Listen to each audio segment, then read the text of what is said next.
Hello, welcome to Vineyard KC West podcast. For more information, visit us at vineyardkcwest.com.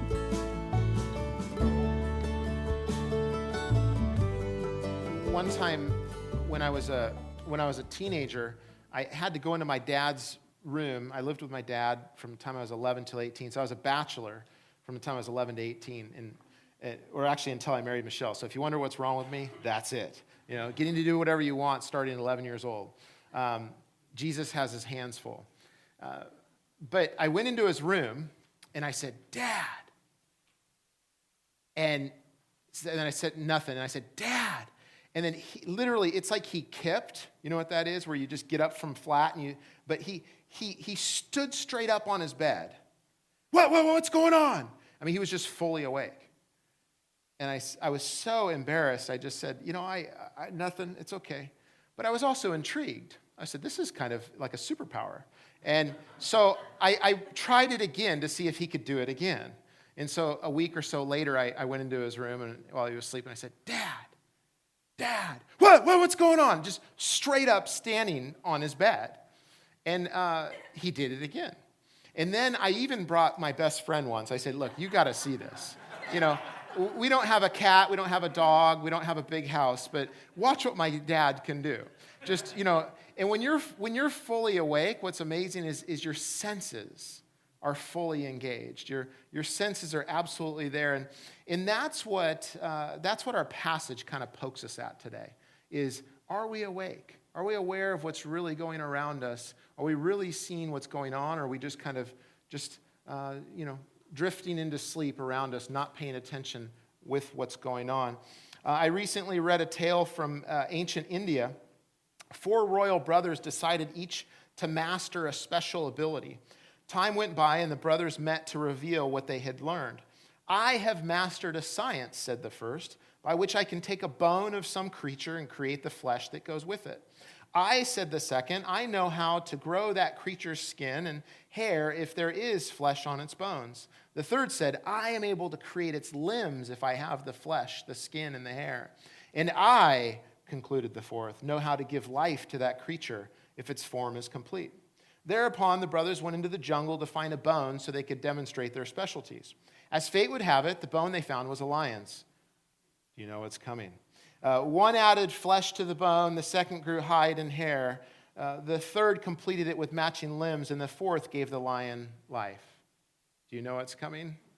Shaking its mane, the ferocious beast arose and jumped on its creators. He killed them all and vanished contentedly into the jungle. What this story speaks of is really the second commandment that God gave to Moses, which is to not create idols or not to have any other gods besides him. It speaks of idolatry, creating something that is not meant to be created in that way and to really worship it. I like how Jesus speaks about this. It's the New Living Translation. I like how it says it, and I like how he gives us another option. It says, if you cling to your life, you will lose it. So clinging to something, like holding on to something. We spoke about that during the communion. Like, I'm going to drop something. I'm going to let this go. And sometimes we break it down just to salvation. No, I'm good. I prayed the prayer, right? But I'm saved and I'm being saved. And so this process of letting go, right? It's a continual thing. So if you cling to your life, you will lose it. In other words, if I try to just hold this thing and cling it, but if you give up your life for me, you will find it. So look at the second part there. But if you give up your life for me, you will find it. So there's a letting go that we find in Jesus, and we get away from that clinging that's there. So that's good news, right? The world offers us so much. More than ever, you and I know what the world offers us. The problem is it's pretty skinny in substance. In reality, there's lots of options, but the substance it's like the grocery store. We've got a million options at the grocery store, but very little of it actually gives us nourishment that we really need for our bodies. We have to work really hard to find stuff that really gives us nourishment. So it is spiritually in the world as well. So Jesus is really good news because he brings real substance and real life. Jesus also says this. He says, the thief comes only to steal and kill and destroy. Anybody ever been ripped off? Right? I remember when I was in 8th grade and my parents were divorced and my mom was living in Santa Barbara, I was living in San Luis Obispo, and someone broke into her home and stole the TV and all this stuff, and also stole her wedding ring, and very important to her. And I just remember like the look on her face and just the violation that we felt.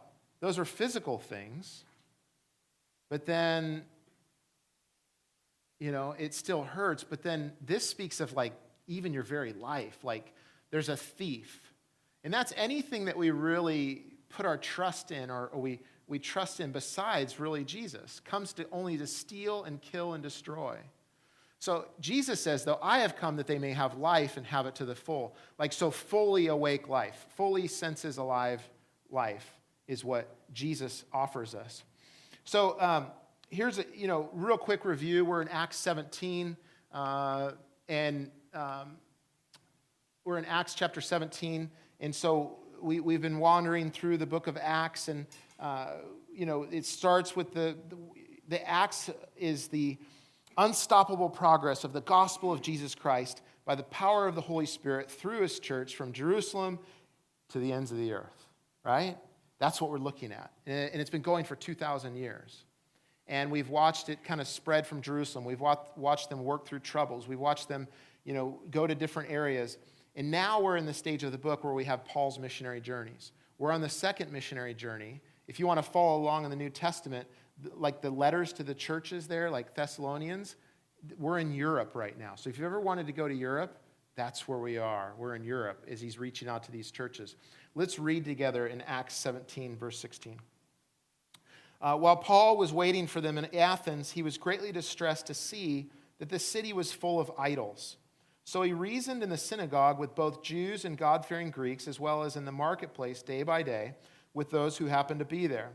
A group of Epicurean and Stoic philosophers began to debate with him. Some of them asked, "What is this babbler trying to say?" Others remarked, "He seems to be advocating foreign gods." They said this because Paul was preaching the good news about Jesus and the resurrection. Then they took him and brought him to a meeting of the Areopagus, where they said to him, "May we know what this new teaching is that you are presenting? You are bringing some strange ideas to our ears, and we would like to know what they mean." All the Athenians and the foreigners who lived there spent their time doing nothing but talking about and listening to the latest ideas. So Paul goes on a vacation to Athens, okay? Not really vacation, but he's just hanging out. He's waiting, right? So Athens was this amazing place. Just, it had things that the rest of the world did not. It was the intellectual, really, center of the world at this time. And so think about the culture that was there. Think about the food that maybe was available. Think about the different sites and architecture. If you've ever been to a place that you're just like, wow, look at all of this. And I don't want to make Paul out to be like the grumpy old grandpa or that sort of thing that just doesn't enjoy anything. But he experienced Athens differently than everybody else. There was all the glitz and the glamour, and yet Paul was looking for something else. And what he was looking for was he was really looking for God's glory. He was looking for the substance of God, and he was looking for what God was doing in the midst. And he was looking for how people worshiped. And in the midst of that, he found that it was full of idols. And so Paul was fully awake for that, but it's because Paul understood that when he transferred over from the kingdom of darkness to the kingdom of God, the kingdom of the Son that God loves, the kingdom of light, his kingdom, our target changes.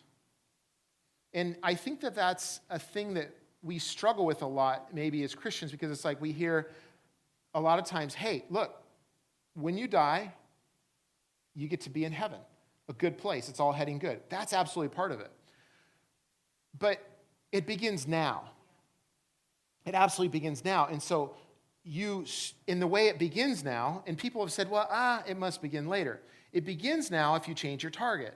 So your target now is God's glory. So what I live for, what I look for, what I want to see is God's glory. And I know it's a terribly religious word, glory, but it really means like somebody's being, like what somebody's like. So you may have heard like, well, he showed up in all of his glory, right?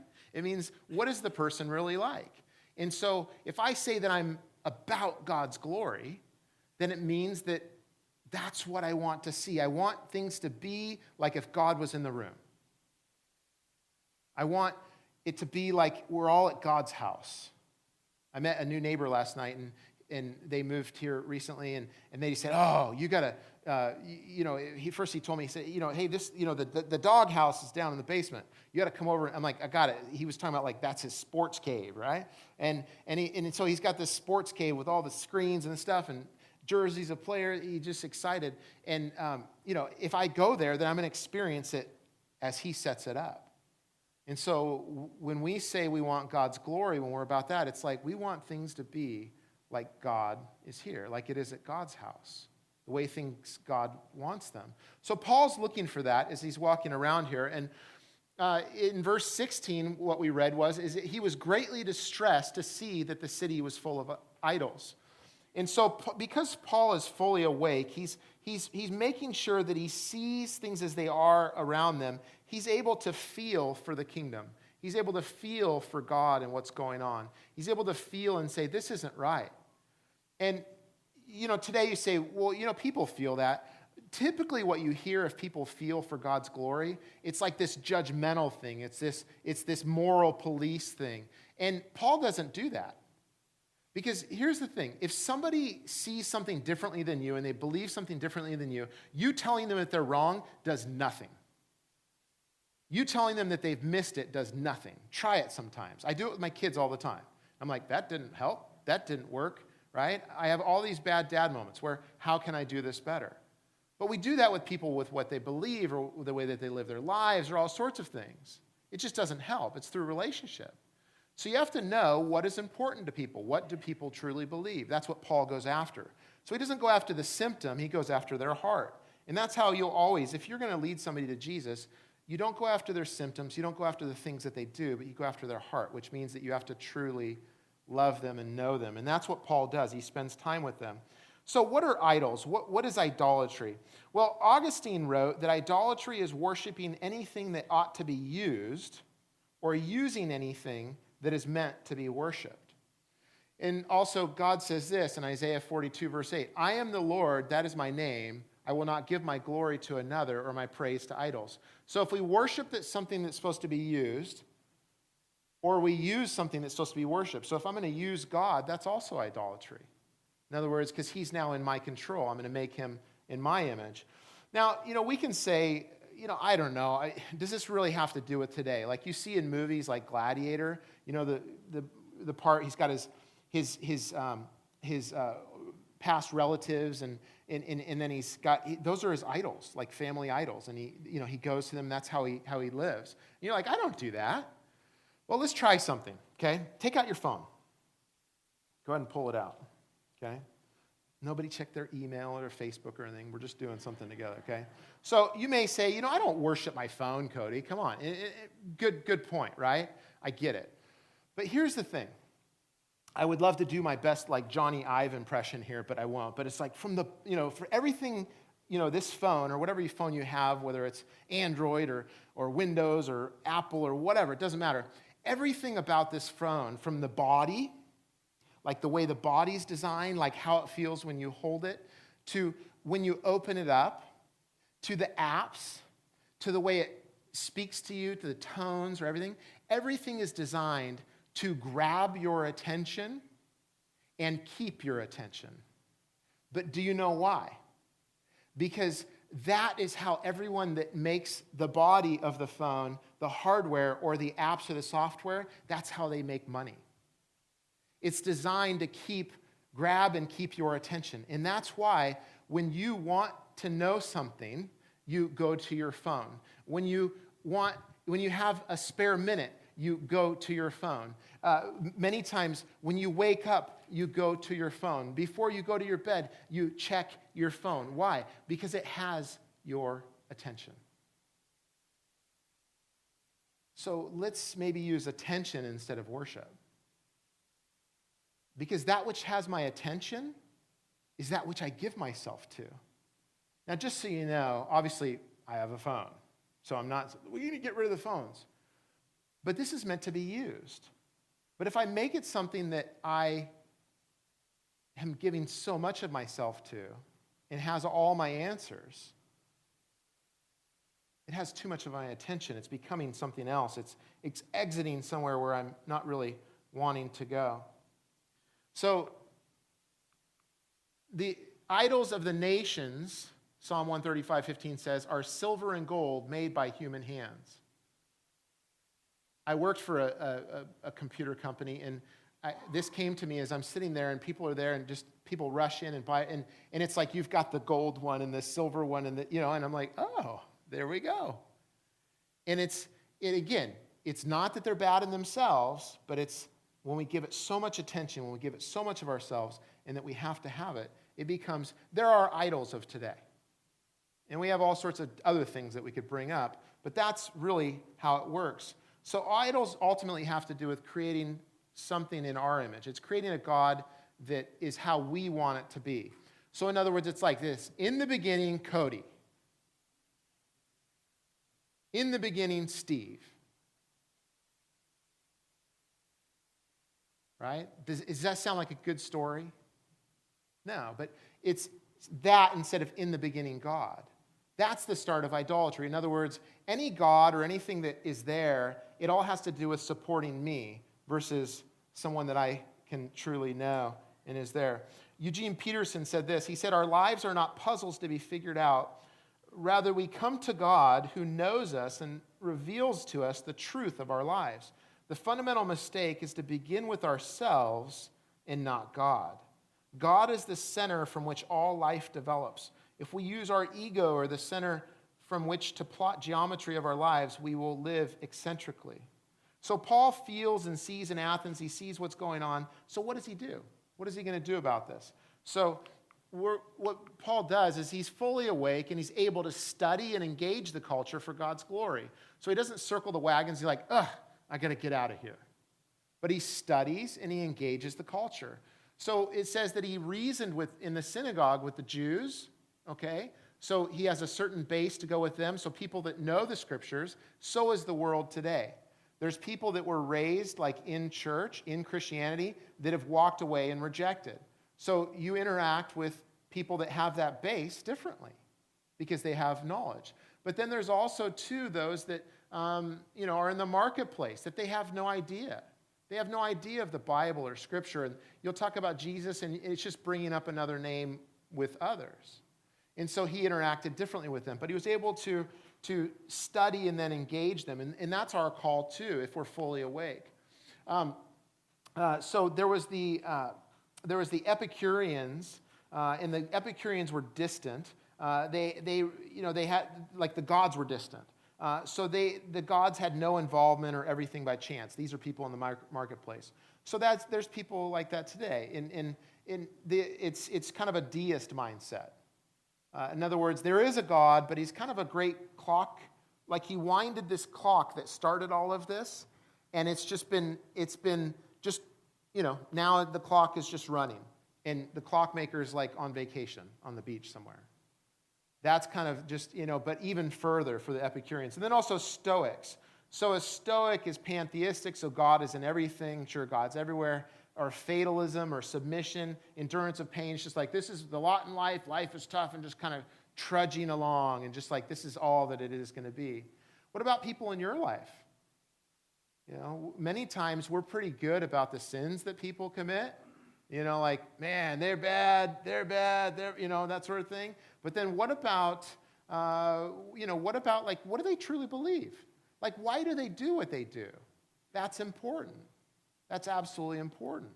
And so I just want you to, think about that. What do the people around you believe? Don't worry about the things that they do. Because if we were honest, some of those things are in our hearts. We may not do them, or we may not do them the same as them. And so just get to know, like, what do these people truly believe? That's important to ask the question. So let's pick up what Paul speaks to these people in verse 22. It says, Paul then stood up in the meeting of the Areopagus and said, people of Athens, I see that in every way you are very religious, for as I walked around and looked carefully at your objects of worship, I even found an altar with this inscription, to an unknown God. So you are ignorant of the very things you worship, and this is what I am going to proclaim to you. The God who made the world and everything in it is the Lord of heaven in the earth, and does not live in temples by human hands. And he is not served by human hands as if he needed anything. Rather, he himself gives everyone life and breath and everything else. From one man he made all the nations that they should inhabit the whole earth, and he marked out their appointed times in history in the boundary of their lands. God did this so that they would seek him and perhaps reach out for him and find him, though he is not far from any one of us. For in him we live and move and have our being, as some of your own poets have said. We are his offspring. Therefore, since we are God's offspring, we should not think that the divine being is like gold or silver or stone, an image made by human design and skill. In the past, God overlooked such ignorance, but now he commands all people everywhere to repent. For he has set a day when he will judge the world with justice by the man he has appointed. So Jesus, he has given proof of this to everyone by raising him from the dead. When they heard about the resurrection of the dead, some of them sneered, but others said, "We want to hear you again on this subject." At that, Paul left the council. Some of the people became followers of Paul and believed. Among them was Dionysius, a member of the Areopagus, also a woman named Damaris, and a number of others. Okay, so Paul's fully awake, and he's able to speak for God's glory now. So what does he go through? What does he say here? Well, really what he's trying to get people to do is this, like this quote from Patrick Morley. It says, the turning point in our lives is when we stop seeking the God we want and start seeking the God who is. And so these people were seeking, but they weren't really able to say, you know what, God, I'm in. I'm into you, and I'm into who you are, and I'm into what you say. I'm tired of fighting. I may still wrestle with you some, but I'm in. I'm giving up. I surrender. That's what he's trying to get them to do. So Paul was preaching the good news about Jesus and the resurrection. Look, to the people around you, if you're fully awake and you're seeing around what's going on around you, look, just share about Jesus and the resurrection. And you may say to yourself, well, people know about that. No, listen, that's the turning point here. Is when he talked about the resurrection, people were like, wait, what? Wait, they sneered, and they're like, wait, for real? It's still the same today. Bring up the resurrection. Talk about Jesus. And you don't have to talk about Jesus like, I mean, here's the thing. Talk about him in your life, and then talk about things that he did. Because that's the great equalizer. Because nobody wants somebody talking about something that they just know about, right? They don't want you just sharing ideas. But if you come up and say, hey, look, so this morning I was talking to Jesus, and this is the thing that's going on in my life. This is what he's doing. This is what he's been teaching me. That's different than, hey, let me show you a textbook. Let me show you what's here. And then also the resurrection. Talk about it. Just say, hey, here's what I believe, is that Jesus fully died. And when he did that, he did it on purpose so that he would pay for all the bad things that people do all over the earth. Mine, yours, everybody's. And I believe that nobody else has to do anything else other than trust in him because of that. And I believe that God accepted that one payment for everything. And then I believe that he was in the tomb, he was buried for 3 days, like dead. And then he rose from the grave. And the Bible even speaks of that he rose himself from the grave in the Father. It was like this thing, like he did that. So think about that. And then he took on a whole new body, and he's still alive today. He didn't just like rise and then come back and then die, but he's still alive today. I mean, chew on that with people. So that's what Paul's doing. And then he brings up, I found an altar. I even found an altar with this inscription, to an unknown God. And the unknown God is used like a can opener to open them up. Right? Anybody ever say something to you and it just opens you up? You start talking? Michelle will do that. She'll talk to people, and all of a sudden they're sharing their life story. Because she's just a great listener. She asks great questions. You know, you've probably seen that. If you ask open-ended questions, you'll get like short open-ended, you'll get amazing. People will share all kinds of things with you, and you get to know them. Well, what Paul does is that he uses this idea of an unknown God. He saw an altar to one to open them up, because the unknown God is still relevant today. The unknown God is the God of our longings. See, people can say they don't believe. People can say that they don't need anything. People can say that they're totally happy, but we all have a longing for belonging. We all have a longing for purpose. We all have a longing for love. We all have a longing for forgiveness. And that's the unknown God. And that's where he really got him and he spoke to, was just that opening up. And then he declared what that God is like to them as he walks through that. And it's just brilliant what he does. But then also, too, Paul proclaims that God is God. So the one he's talking about is not just one of many, but he is God, right? He's the God. And so he shares with them that God is the creator of the universe. He shares with them that God is the sustainer of life, that God is the ruler of all the nations, that God is the father of human beings, that God is the judge of the world, that he has given proof of this to everyone by raising him from the dead. And so Paul's fully awake, and he's walking through this with them, and he's sharing this information with them. And what's exciting, you guys, is that, look, 50 years ago, you could walk through these steps like with what Paul's doing, and it's brilliant. But everybody's like, yay, I got it. Like, they at least have that knowledge. There's still the heart issue, which is, because I can know all about God. I can know all about the Bible. But unless I bring my intention to surrender my life to him, put him in the driver's seat and me in the passenger seat, and maybe not even shotgun, like maybe I'm way in the back of the van, and I'm hanging out there, and their air conditioning isn't bad back there, isn't good out there, and I don't even know where we're going. Doesn't matter.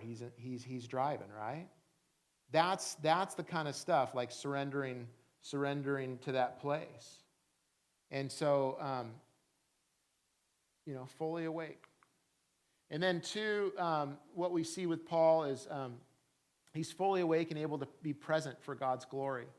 So what Paul does through the chapter 18, verse 22, after this, we're not going to read it today, but what he walks through, we've got a map of where he goes. These are the different places. He hangs out in Corinth over here for about 18 months.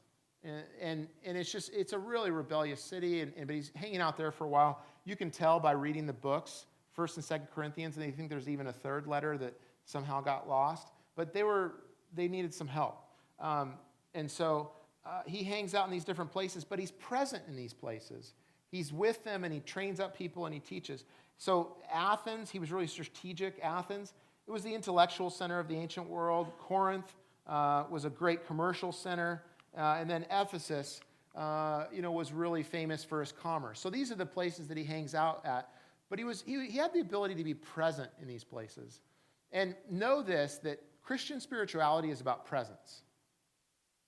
Because in the Gospel of John, it says that he became flesh. That the Word, the one that created all things, became flesh. And so, in other words, he took on human flesh. He became one of us. Absolutely, just this body, he took that on. And so the word is incarnate. So carne, meat, flesh, okay? I know, we're getting pretty graphic here. But it's just, that's what he did. He became flesh. He became bone and flesh like us.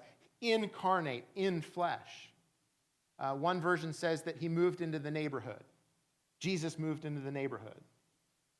And so it wasn't that God transitioned the world to the beginning of his kingdom invading and making things right between God and man by sitting far off and saying, hey, come to me like some guru on a hill. Come to me and I'll tell you the wonders of the world. But Jesus came right into real life, and he was with people.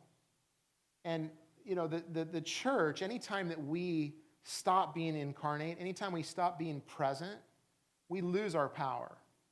Anytime that, the church becomes too centralized, like it's about a place or a building, we lose our power. The power of the church has always been just the normal, everyday person, just loving Jesus and then just walking that out with other people. That's how the majority of people that stick come to know Jesus. You have the big crusades where you have, thousands upon thousands of people and that sort of thing. A very small percentage of like what's going on there actually sticks to real life, walking it out in the church. The majority is you inviting somebody or sharing with somebody or bringing somebody to Jesus. The majority of people that actually follow Jesus and live their life for him are invited by somebody to know Jesus, or invited to church, or invited to a small group, or invited to an FPU group, invited into their life, and they're just loved, and then that person follows. And here's the thing. I think something like 80 to 90% of people, they've been doing studies, have said that they would go to church if somebody invited them. But here's another statistic. Only a few percent actually invite. Now, I don't know about you, but that's pretty good odds. There's very few things that I do that actually know I'm going to succeed 80% of the time. 80% of the time. And so that's how people come. But it comes through being present. Because here's the catch. You're like, man, I'm just going to, hey, you want to go? You want to go? You want to go? Here, okay? No. That's the hard thing today, is they have to know that you're real. So there's a check. I've got to be present with Jesus, and then I've got to be present with other people. Wait, what do you mean? I can't go surface level? Nope. People are done with it. People are like, look, I don't want, that's cool if you're doing this over here, but if it's real, I'm all about learning about it from you. I'm all about hearing that. If it's real, if it can really change me, I'm all about that. But if you're playing games, if you're playing religious games, I'm out. There's plenty of other things that I can do. And that's why it's so important that we're present with Jesus first and we're living our life with him first. So what are a few takeaways? So heart check, right? We talked about our phones, all the attention, okay? That's just an example, okay? So don't feel so bad, okay? That's just an example. It's not about the phone. But what has your attention, you guys? If something has your attention so much that it's causing stress and throwing you off and you're going to bed, you're not able to sleep, okay? In a sense, that's what worship is. It's like I'm going to give my full attention to this thing. And so if you're giving your attention to too much, so what has your attention? That's why the discipline of fasting is good. Like you can fast from food, and when you do that, you move. Fasting is taking away from something that you do every day to make space for God. So like when you normally eat and do that, you make space for God. You spend time with God. Or you can fast from media. Or you could fast from your phone. Or you could fast from coffee. Or wait, you went too far, Pastor. Okay? But you could fast from something, right? And when you fast from something, you find out how important that thing is, how much of your attention that thing has. And then what you do is you invite God into that, and then you recalibrate on that. The next thing is explore. So first have a heart check. Where's my attention? Next, explore. What has the attention of those around me? What has the attention of those around me? Do you know? Do you know what has people's attention? I go way down the road with people before I tell them anything. I ask questions. I want to know, what about this? What about this? And I'm not afraid to learn something from them, whatever their tradition is, what their religion is, whatever they believe. I'm not afraid to learn that. And I'm not afraid, and I don't have to tell them what I think they're wrong at, because I want to know what they truly believe. Because even if it's not true, guess what? There's the fingerprints of God in that. God's moving in whatever they're going on, and that's where you find where they're at. Because just like on a map at a mall, like you go to a mall and it says, you are here. So when you explore with people, find out where they are. And then you can say, oh, okay, I get it. And then you're able to see these parallels of how God is working in their life and how God is moving in their life. And then you could just talk to them about the wonders of Jesus and just show that he's there and who he is, and he's the fulfillment of all things. And then the next thing is be present. Hidden in this passage is something that's very important to us as a church, is neighboring. And this verse right here is just amazing. It says, from one man, he made all the nations that should inhabit the whole earth. And he marked out their appointed times, so God decided when you would live, and when every person would live. Is God amazing or what?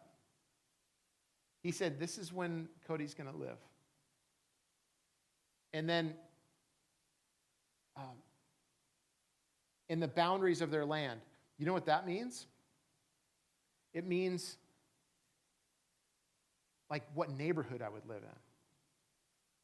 So who my neighbors would be. And I don't know about you, but I want to live for a purpose. Like I want to be present in my life. My faith in Jesus, I want it to not just be this thing that I do for a time of opening a book or praying, but I want it to just like run out into the street. And I want it to be at the store and everywhere I go. I want to be present. I want the kingdom of God to break in. And the neighboring is one of the most amazing things for that. It says, God did this so that they would seek him and perhaps reach out for him and find him, though he is not far from any one of us. And so don't you want your life to be marked for something? Don't you want your life to be marked for Jesus? Because your faith, like, why not just get everything out of it? My mom, when I was a kid, she had this and she still has it. And she has this orange squeezer, and it's this old, steel thing, and put the orange there, and as a kid, I used to just love to and I would just ratchet down on that thing, and I would just get every last drop that was in that orange of juice into there. And that's how I want how I go after Jesus. I just want everything you have for me, God. Everything you have for me, and then let it flow in my life and out. Right? But everybody wants to go to heaven, but nobody wants to die. Because what we're talking about is one that said, if you cling to your life, you'll lose it. But if you give up your life for me, you'll find it. How is that? I have to give up my life. I have to surrender to him. You're in charge of my life. My life is not my own anymore. And in that, we find this fully awake life. We find this life that's to the full. Thanks for listening this week. If you're looking for ways to serve, give, or get connected, please visit vineyardkcwest.com.